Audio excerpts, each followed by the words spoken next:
right now. Right now. Right now. Right now. Right now. Right now. Right now. Right now. Right now. Right now. Right now. Because it's time to right now. Right now. Right now. Right now. Right now. Right now. Right now. Right now. Right now. Right now. Right now. Because it's time to right now. Welcome to our weekly writers group. You found yourself at meeting 72 as we're joined by writers in the community to talk about that thing that we all love, which is writing. So whether or not you've been to a writers group before or this is your first time, welcome. Today we're gonna I already feel my voice. I've been sick for the past week. So today we're going to be doing more writing sprints than conversations, and we'll chat a little bit in between. So make sure to see just what's on each other's mind and just what we are up to. By the way, welcome. I'm Kaufman, daily writing streamer, working on The Last Scarecrow. We'll see which draft I decide to work on today, and pushing through fantasy nerd and just recovering from illness. So that's where I'm at today. And as you can see, I'm joined by our favorite chat soul. I'll let you take it away, Soul. So, hey everyone in chat soul. I actually had a mini panic attack because I wasn't sure I was able to work on my current novel tonight, but autocrit is finally working. But right now I'm working on prehistoric survival novel, so doing that for November, still working on that and looking to actually get it published when it's done. That's exciting. What is tell us more about this novel that you're working on? So Age of Ash, most of the time I tend to write like coming of age kind of stories, and they'd fall into like the young adult category.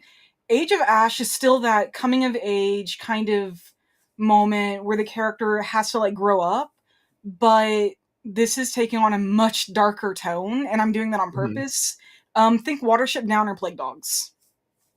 I am really trying to go into the kind of dark world survival kind of vibe with it. And what was Watership Down? That sounds familiar. It is a really old book about rabbits. I know I've read the book. I know I've read part of the book at least once, but it's been all the books like rabbits, right? And it's animals. Mm-hmm. Yeah, they're both Plague Redwall. Dogs and Watership Down are from an animal point of view. Yeah, that sounds about right. I'm pretty sure that was an inspiration for Redwall. I could see that. But Age of Ash, this is not just from an animal's point of view, but I'm actually having fun working from a dinosaur's point of view. So not only am I having to think about, okay, so how's this animal going to react? I have to think about an animal that hasn't existed for millions of years. What? But it's actually kind of fun because we know enough, at least about dinosaurs in general, that we can make some assumptions. So it's been kind of interesting kind of researching all about dinosaurs in the late Cretaceous period. So I'm kind of a dinosaur nerd, so this is like a super fun project regardless. So which one is the coolest dinosaur? Man, don't even ask me that. Honestly, I like the raptor types. Nice. Pyros, Variraptors, the Velocas, Utah Raptor, etc. If it's a raptor, I love it. I think I only know the T-Rex of the Velociraptor. But that might just be from Jurassic Park. They weren't even that size. They're more like the size of a cat. That's like, I think my knowledge of dinosaurs is probably Jurassic Park and the franchise. So a lot of my knowledge started from there, but since then over the years, I've obsessed enough about them that it wouldn't be that far out of line for me to actually want to go to school to be a paleontologist. If I ever wanted to go into that, I would not have a hard time. So as an enthusiast in paleontology, and obviously your interest, how this is interesting to me. How accurate do you feel like dinosaurs that are portrayed throughout the Jurassic Park franchise are? Do you feel like it's pretty accurate or not so much? As accurate as you can get with creatures that are mostly dino DNA with other DNA added into it. I think their actions actually are actually fairly accurate for the most part. I'm not sure. have you seen Rebirth or any of the other like newer ones? I don't think so. Well, this is a tiny spoiler for Rebirth, so just keep that in mind. But it's the only thing I'm going to say. They actually have a T-Rex go into the water. I don't think that was very accurate, and more because T-Rex. I mean, that thing was huge. There's no way that thing was light enough to actually go into water. If anything, it was probably one of those that like it waded into water just deep enough for it to like reach its back, maybe, but nothing really where it's gonna swim. Interesting. Almost kind of what it did in Rebirth. But other than that, I mean, they actually, yeah, like I said, they seem pretty accurate. I mean, there's all kinds of like flying dinosaurs, and well, we can guess those easier because, well, they're much, they're related to birds to a point, or at least they seem to have similar like nesting habits, so we can make educated guesses on that. And then with the dinosaurs, well, we have enough fossil records, we have enough information about what the land was like back then that we can actually accurately guess, okay, so they moved in herds, they moved in packs, they maybe nested like this, they probably migrated, they probably had this sort of diet. It's more like the minor stuff that seems to really change. And then there's, of course, dinosaurs like the Indominus and the Indoraptor, which were entirely hybrids. Like, I mean, there's like no chance they could even be close to being considered a T-Rex or a raptor in truth, but I don't think those really count since they were so much of a hybrid. Well, I think what's interesting is, regardless of our interest, I think even when you're working on like a dinosaur-themed story, or you're working on something else, I ask how much research do we have to put into our writing to make things believable? I know there used to be that saying, write what you know, but if I'm a fantasy writer, I probably don't know how to write a dragon as much as I would like to believe it to be so.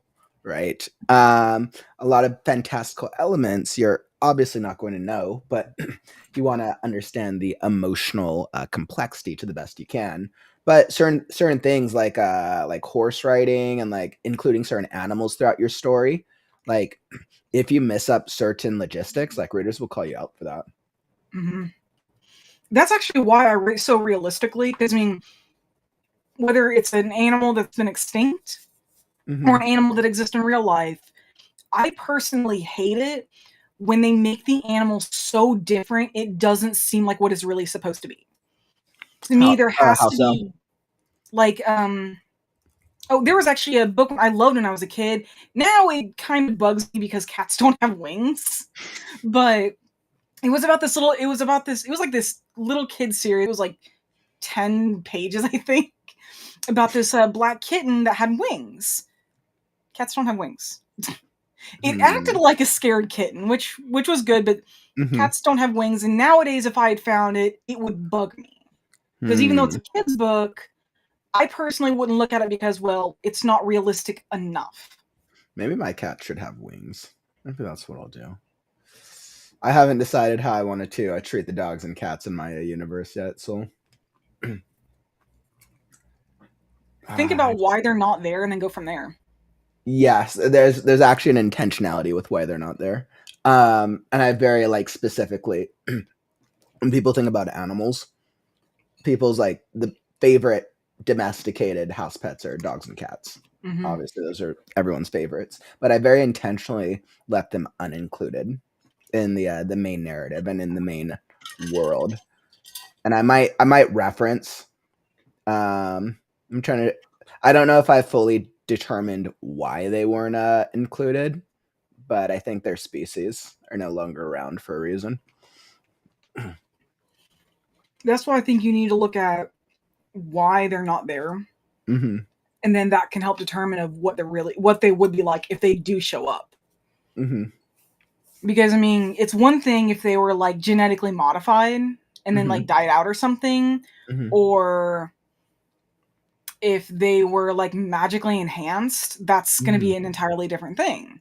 Or they could have just simply gone extinct without any kind of modifications. It's That's actually pretty interesting. I might tie it into the reason. Might tie it into a little bit of humanity's extinction. Actually, wouldn't be a bad idea because, I think so. like you Because said, cats cats and and dogs dogs are the are most common, Mhm. most popular pets. It makes sense if they were tied in closely with humans and humanity in your story. Mm-hmm. Yeah, I actually think I might do that now that I think about it.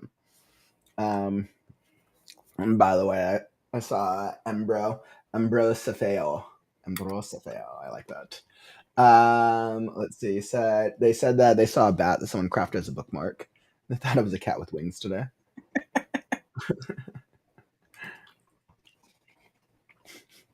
Bat rats. God, that just makes me think of those winged rats from the Cloudy with a Chance of Meatballs movie. Those things were Really? so stupid, but they were adorable. Clearly, everything needs wings. It's literally just as straightforward as that. Everything just needs wings. God, that actually makes me think this is related to this, but I've actually heard that owls are just cats with wings, and they're just like flying pillowcases filled with seething rage. I actually read that somewhere, and I thought that was hilarious. I like owls. Owls are cool. But if you actually watch videos, the interactions are actually are really interesting. They do have that kind of almost cat-like attitude sometimes. Mm-hmm. I'm now envisioning a story or a world that starts off because every like living thing starts sprouting wings. That would actually be really neat. Like every living thing, and that would be like the world event that cascades and sets off whatever the story is about. Yeah, I can actually picture that. Mm-hmm. Man, I can actually picture what kind of world building would go with that too. Because if everything's got wings, why? Why does everything have wings? And I think that'd probably be part of the mystery, but of people trying to understand why. Mm-hmm. I'm sorry. I have to laugh at Megan's comment. Lucifer's duck sweater. Yeah, no, that thing was adorable. The latest episodes of Hazbin Hotel came out today, so I know because it's Wednesday. I haven't watched them yet, so no spoilers. Yep, I'll stop then. I love Hazbin so much, though. I'm all for the new season.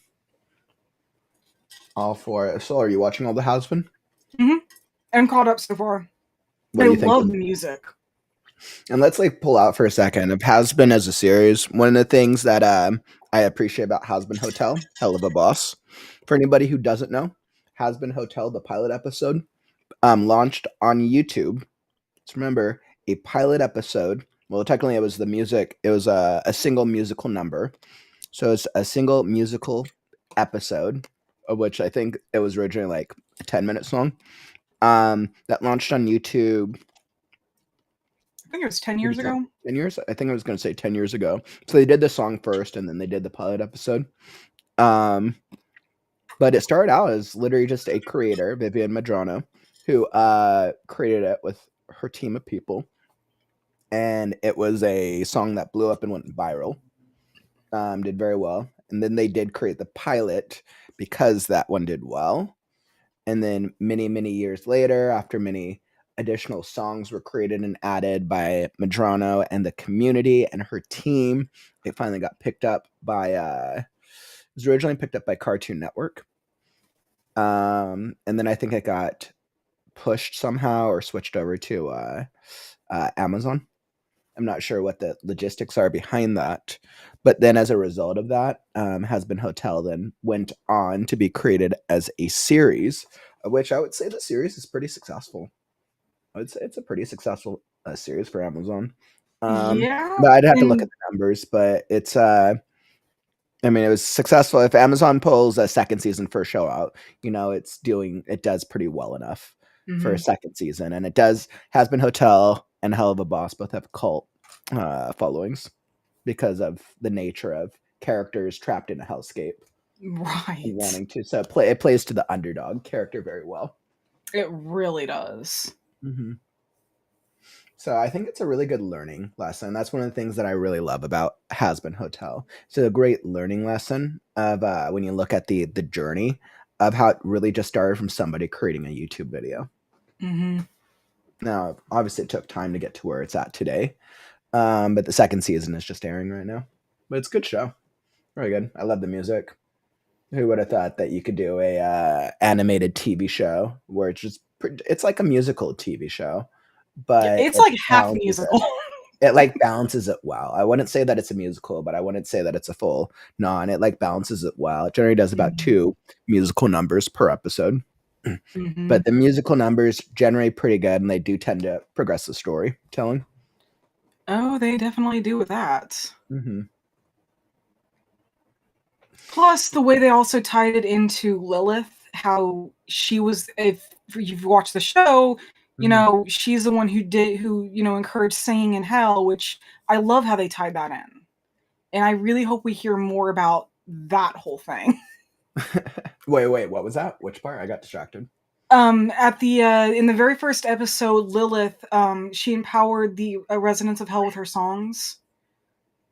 Yeah, I mean, I'm pretty sure the Lilith arc is part of the A story of the overarching series. Technically, the protagonist is Charlie Morningstar and her journey to really resuscitate or revive hell. At heart, her journey is, I mean, you could almost argue it might be a coming of age story. No, I mean, it might be a love.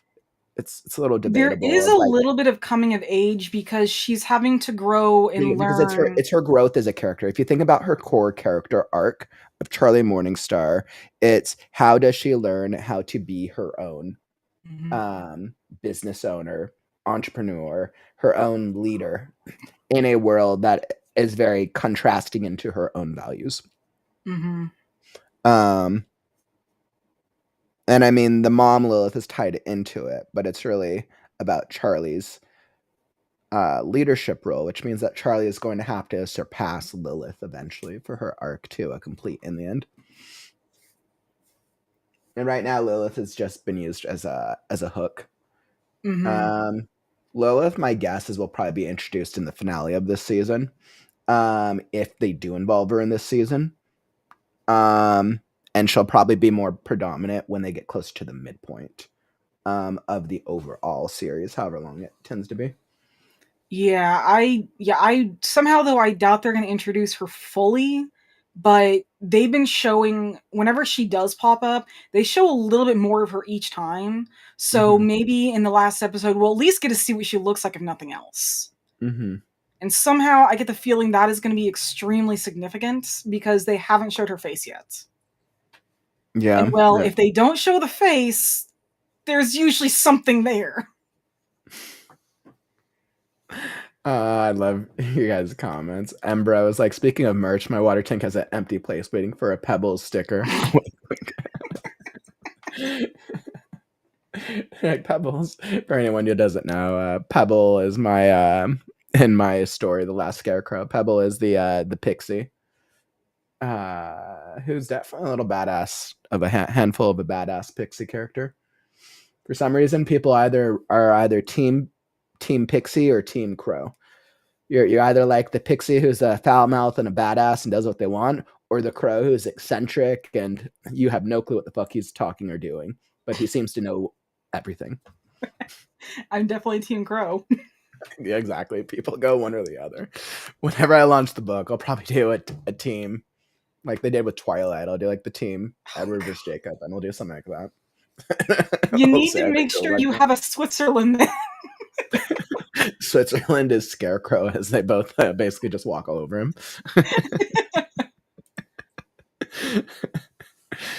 Oh, man. Oh, and I love your reference. Oh, and she has a tormented cat named Hermes.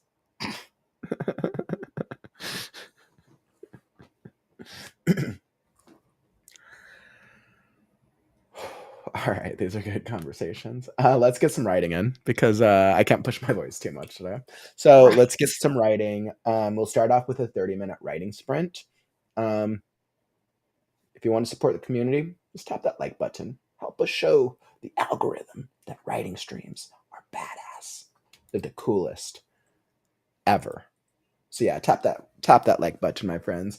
And we're gonna hop into a writing sprint and then we'll catch up. We'll see what we're doing afterwards. We're gonna do 30 minutes on this first one. And we'll see just what we can accomplish. Soul, good luck. All the best. Just probably beat me in word count and we'll see what we see.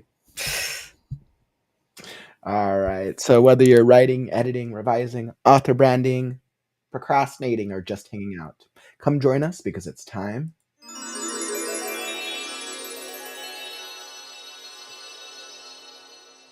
to write now.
All right. And we are back.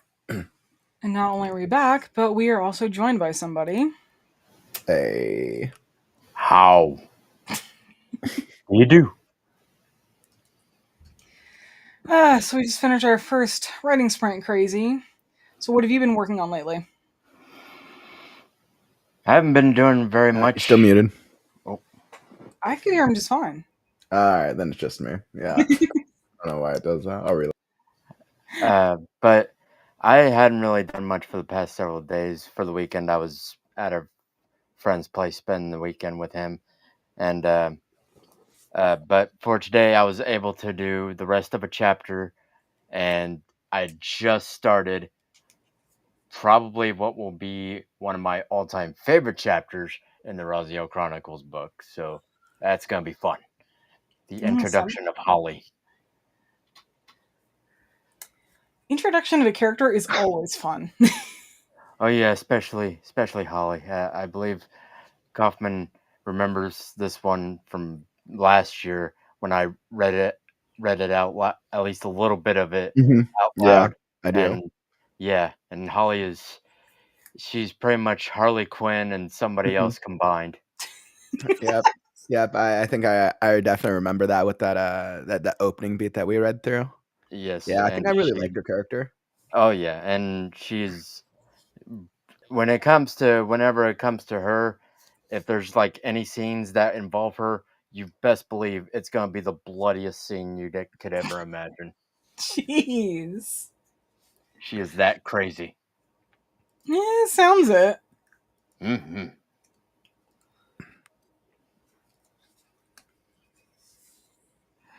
I know I just got finished. I just worked on not introducing new characters, but introducing a new terrain, which is definitely going to change how the characters are reacting.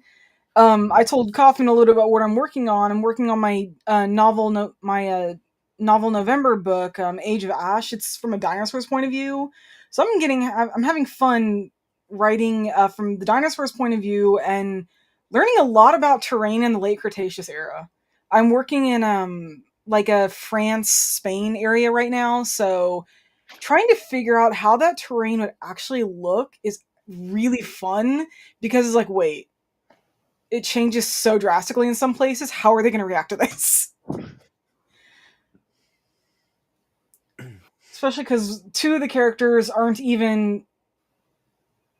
they're not quite a year old, so they're not exactly like young, but they're kind of like teenagers. Gotcha.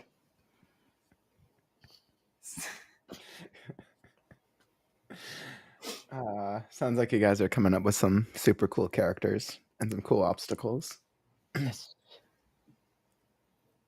Obstacles, yes. And I'm honestly trying to figure out some more. And I was looking at what creatures inhabited this kind of terrain, and not only do I get to add more dinosaurs, I finally get to work with the Allosaurids, which think of the Carnotaurus. Carnotaurus and Allosaurus, yeah, something like that versus something the size of a medium-sized dog. That is going to be fun. Wait, what do you guys think is one of like the best obstacles, or like one of the most fun obstacles that you guys have in your current book?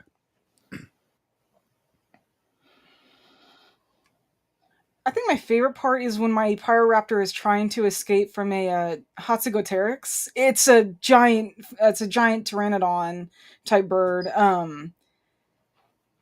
She tries to go across a river to escape it, and it ends up failing kind of dramatically for her. But it was an interesting moment because it's one of those. It's like you really think it's going to work, but then you have to remember she's like 5 months old. Aww. So she had good instincts, she just wasn't big enough for it. Such a baby.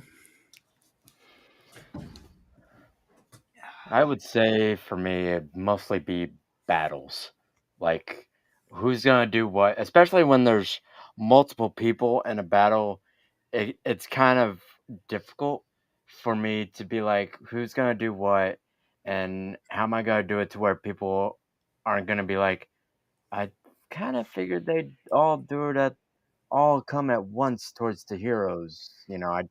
I try my best, but I do what I can. But yeah, it may be frustrating to do battles, but it's also my favorite type is battles because I never know what they're gonna do, and it's always a surprise for me.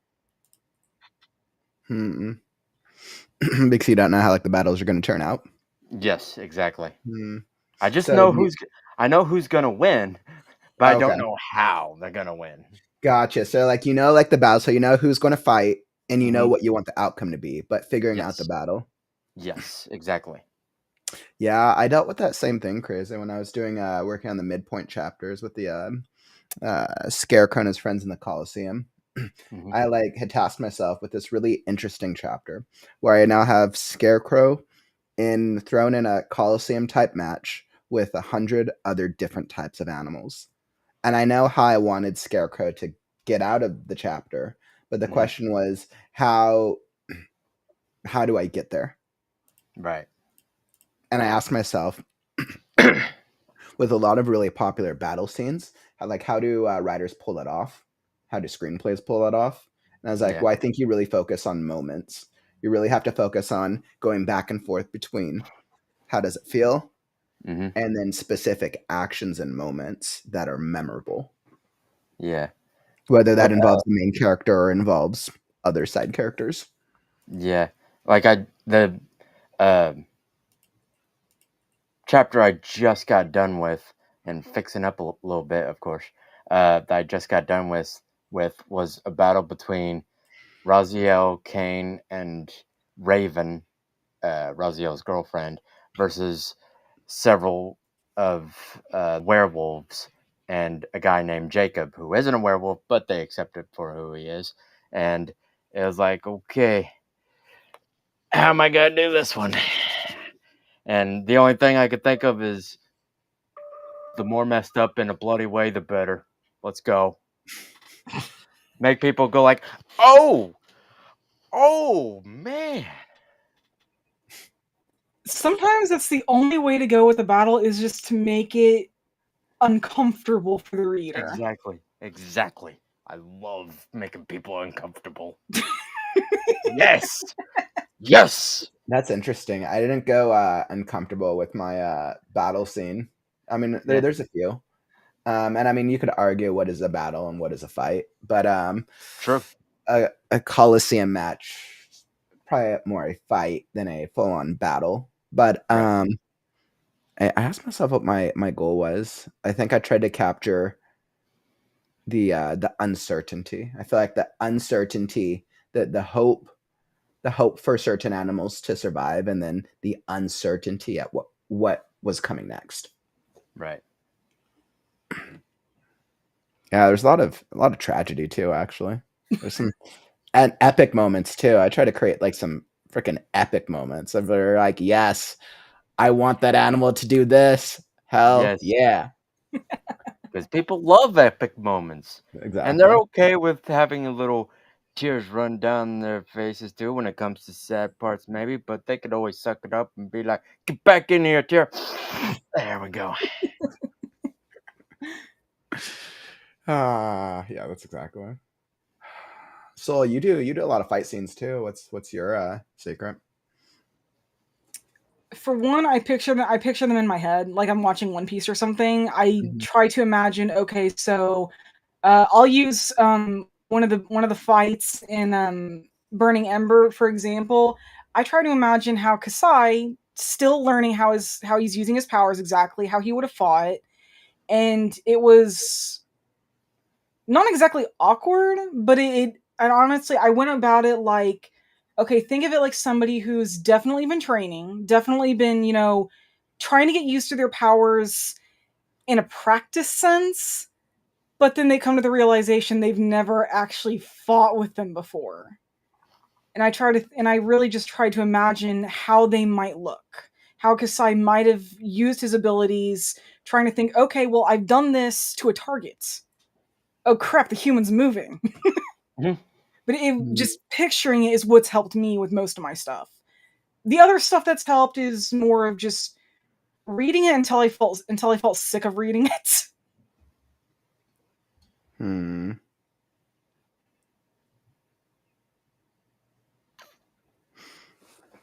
That's some good advice. This is no Greek tragedy. Muses from Hercules. Oh man, I was like, how much of my battles is a Greek tragedy? How do you guys have a lot of death in your guys' battles? Do a lot of things die? I don't really have a lot of death in Pirates, to be honest. It's about one per book. Okay. Age of Ash is turning out a little differently. It started off like Yeah. almost from the bat with a lot of death. Yeah, that just kind of started. That just actually like in the first chapter just went from, oh hey, this is a cute scene, holy crap, and just like instant death almost. I have to admit, I had a little too much fun with the escape scene, and I cannot wait to go back over it when I actually finish the thing. For the most part, so far right now, it's mostly just the side characters. But when the whole series gets towards the end and deeper, there will be deaths.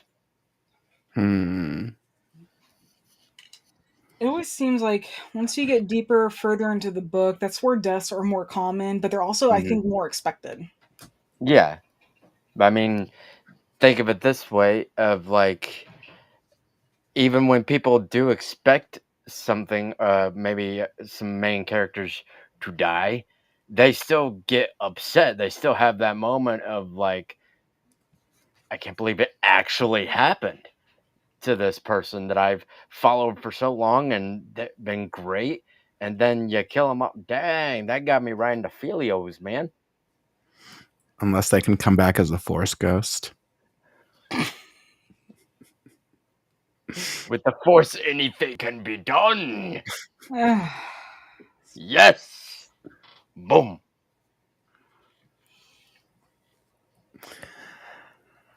I've actually thought about some of my stories having more death in them, like depending on the story, obviously, but I think it really just, if you're going to put death in a story, it has to have some sort of meaning.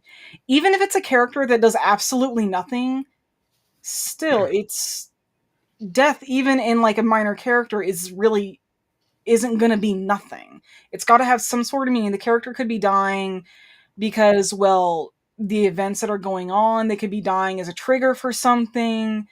They could be, well, like Crazy said, they could be like a major character where it's like, oh, I didn't see this coming. I hate this. Mhm. But, you know, if you're going to add death, you can't just add it. It's got to have some sort of meaning. Otherwise, it's like anything else. If it doesn't mean anything in the book, then don't put it in. But it seems like death has more of an effect than anything else. I think because it's a more serious thing. Yeah. And side characters can, when you talk about side characters, people can still, hang on to side characters as if they were kind of part of the main crew, that when they died, it still gets them. So it's not like a side character can be absolutely worthless. I mean, they too can have some meanings to them. And also, Ambrosia, may the force be with you too. Thank you. There's a very poignant death scene in Scarecrow. There's a very poignant death scene, but it's also a very dark world, so it's almost to be expected. I mean, there are a lot of characters die. Mm-hmm. Yeah, I think that's actually one thing too with death is the kind of world you're writing in can really affect the do we expect death to happen, or is the death that's happening a complete and utter surprise? Yeah, and I think I've also created a world where death is almost like an underlying factor because the world is so harsh. I've created a very harsh world. Yeah, those harsh worlds, for a harsh world, you actually can't have a harsh world, I think, without death. You gotta have at least, even if a character doesn't die, death has to be there somewhere. Mm-hmm. Yeah. All right. Well, on that note, let's get some more writing in. Oh, excuse me. All right, my friends. Writing sprint number 2. So let's do it. Let's do it. Let's get some writing, words, ideas, all that jazz. I believe in us, and we'll check in and we'll see how we're doing after. Yep, that's all that I got for you guys. So, I'll have to reshare.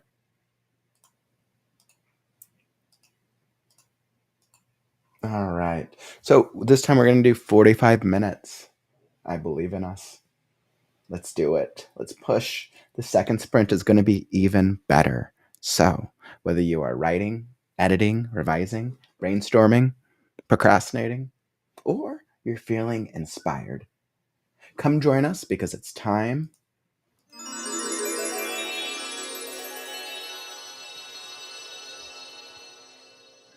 to write now.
All right. And that was the writing sprint. I almost forgot we were on a writing sprint. Just focused on work. Can you hear me? How'd that treat you guys? Hello. Oh, you guys both might be muted. Or it might just be me. Can you hear me? Hello, hello. Like maybe.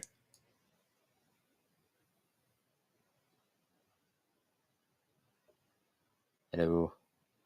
Hello, hello, hello. Wow. I don't know why it does that. It's strange. But Can you hear me? can you hear me now? Okay. Yeah. Okay, good. I was freaking out. Soul's still muted though, but I can hear crazy now. Yay! Yeah, I can tell that Soul's still muted. Okay, yeah, so Soul is still muted. Yeah. I got nothing. Okay, yeah, no, for some reason that had not clicked. I'm sorry. Oh, there we go. That's okay. That was a pretty long writing sprint. How'd that treat you guys?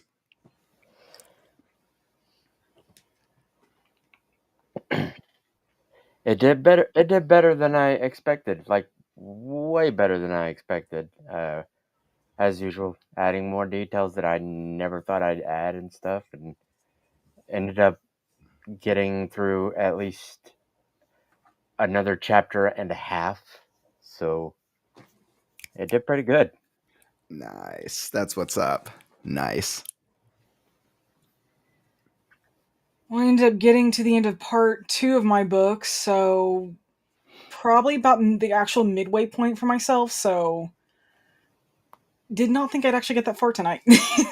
Yay. Well, it sounds like you guys both made some good progress. I unfortunately no writing for me tonight. A lot of administrative writing, so a lot of brain planning and brainstorming on my end for a really cool upcoming event. At least you're getting work done though, right? Yeah, it was really productive. It was really productive. As much as I do want to work on Scarecrow tomorrow. And it looks like we had a little bit of progress here in the chat. Looks like Megan, Marcella, 443 words and finished 2 scenes. Nice. Hopefully those in the chat, you guys were able to get a little bit of progress on your end, whether that was a few words, a few ideas, or just a few less moments of procrastination. One of the things. So, yeah. But I feel like I was definitely able to get some stuff accomplished. Still got more work to do. So I'm going to continue onwards and upwards. But I think that brings us to the end of our writers group tonight. More work, 2 sprints, a few good conversations. My voice is still recovering, so see how I feel. You can do it.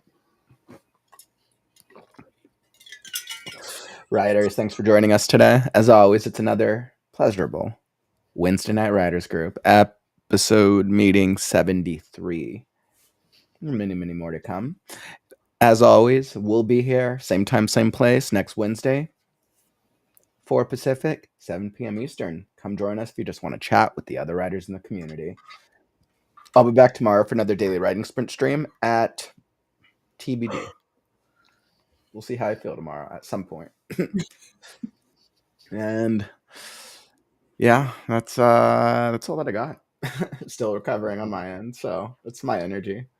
Yeah, at least you're getting to. Yeah, I think you said you're what, like almost recovered though. So probably just a couple more days at 85. least. Yeah, 85%. So hopefully, I'll have enough energy for a critique show on Saturday. That's still a few days away, so you should be okay by then. Yeah. Provided life's like not, well, let's just make it worse. All right, friends. Well, it's been great. I'm Kaufman, and these guys are Chat Soul.